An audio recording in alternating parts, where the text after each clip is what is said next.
What's up, YouTube? Got something a little bit different. I say that a lot, but this one really is different. This is not something you can buy. This is something I made. This is my first folder that I have made myself. And I guess, obviously, I have a video on my channel that says Kyle Robinson Knives. That's my brand. I make knives somewhat part-time, not a whole lot, but it's a hobby. Let's get started off some of the specs on this thing. This is a red G10 handle and a 1084 carbon steel blade. Brass pins. You can see it's starting to get a little bit of patina on here already. Has a flat grind. I will start saying too that the blade is not perfect. I used a piece of scrap that I had laying around that I had already misground on a different attempt on a different knife. So I trimmed everything down to where I could just make it into a folder blade. And this video is just going to be talking about my experience first folder. So really, it was actually pretty difficult task. This is a slip joint. Obviously there's no lock. Knife making itself already feels really daunting as it is, and when you try to throw in the equation of making a working folding knife, it can be really difficult. I've made locking mechanisms. I've made a lockback mechanism that worked, but putting that function into a knife is harder. Like, I'd made a slip joint knife before, or a slip joint function at least before. I made the block and the blade and the spring bar. Let me tell you, it is difficult. It's not so much just lining everything up and making it fit. No, you got to make sure you put a tension on the spring, which there's not many videos on YouTube for tutorials on how to do that. So kind of in the dark on that. You can see it's not perfect shaped. It's kind of based on a sod buster for more of a, this got more drop on the blade than a regular old sod buster. In fact, I have a case example right here. Mine's smaller blade stock, but overall you can see where I got the inspiration for the blade from. Anyways, it's not about the case. This isn't the smoothest knife either. I didn't expect to make a smooth one my first time. It's kind of gritty, but this is just riding on G10. There's no washers or nothing in here. Spacing ain't perfect. There's a little bit of a gap right there. Probably could have cleaned off the inside better before I assembled. I do have a half stop, but there is play. Doesn't have perfect tension from the spring to the tang of the knife down in here. Actually getting a little bit of rust down in there, and you can see it does work. There is a little bit of play,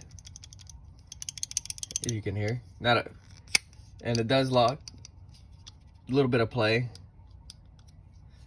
but still safe to use. I mean, I'm trying to really push. You do have to use a good amount of tension. You can hear it, it snaps open pretty good.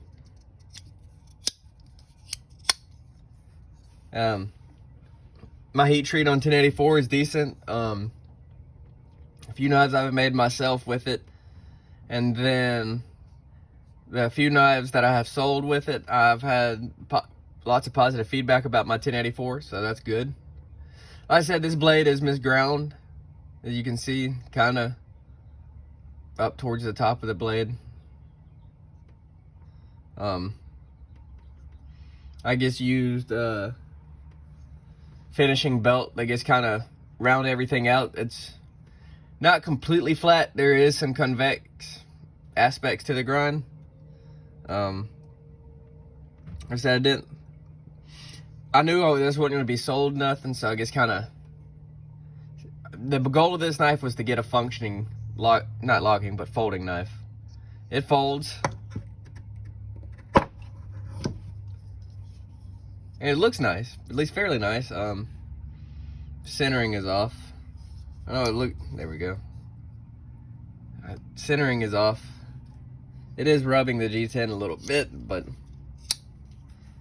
see, I tried to scribe 1084 in there. It didn't really work out so well, but life lessons. The blade is 3 1/4 inches long. And then the handle, it looks a lot longer than it really is. I think it's due to it's a hair under 3 inches of cutting edge, and there's 4 1/4 inches of handle. It looks a lot more off than it really is. And this isn't too heavy either, since there's G10. It's a G10. It's 3.5 ounces, which is fairly light. Isn't an easy experience. I spent a lot of time just getting the fit and the feel right. Not fit so much as finishing, but the fit on the tension of the lock of the back spring. The back spring, that's the word. Getting the tension on the back spring is hard. What I ended up doing, I found a video on YouTube. What I had to do is I had to take the center pin and sand a taper into it, because when you want to drill the hole, believe it was can't remember if it's a tad bit higher or a tad bit lower than it needs to be. So that's higher. So when you put the pin in, it puts pressure down on the tang of the knife that creates the pressure and friction of holding it shut. So you just can't shake it shut like this. That was kind of difficult, finding the placement. What I did is I just kind of used blocks of wood to drill holes and kind of find a happy medium, and it was difficult. I just used some G10, like I said, I had laying around. To me, the easiest part of this whole thing was just contouring it. G10 contoured pretty nicely, and it's fairly even. Some of my better contouring I've done. I'm not the world's best at contouring.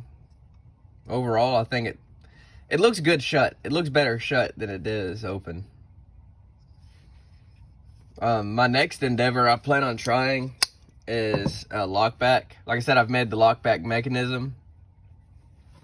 Just yet to make a lockback knife, but I have some cool things coming. I'm gonna try to do that because I really want to be able to make my own EDC knives, and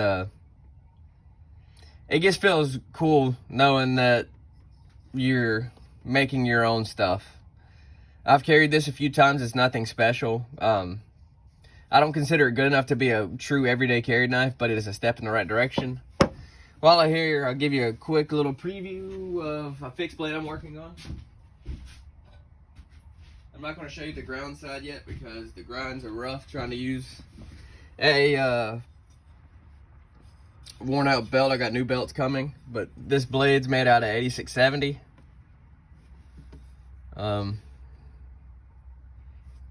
It's 1/4 inch thick. 3/16 fit thick, with it'll be a little over 6 inches of cutting edge. So this should be a great knife. I'm gonna do removable handles on it with one's gonna be cherry, one's gonna be micarta, so it feels really good in the hand. So that's the next project on the list. But after that, I want to try to make another folder, and I'd love to get it to where I can make EDC knives.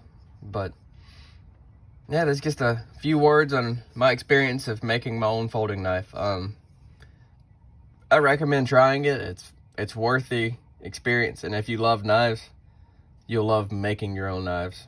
But anyways, see y'all. Have a good one.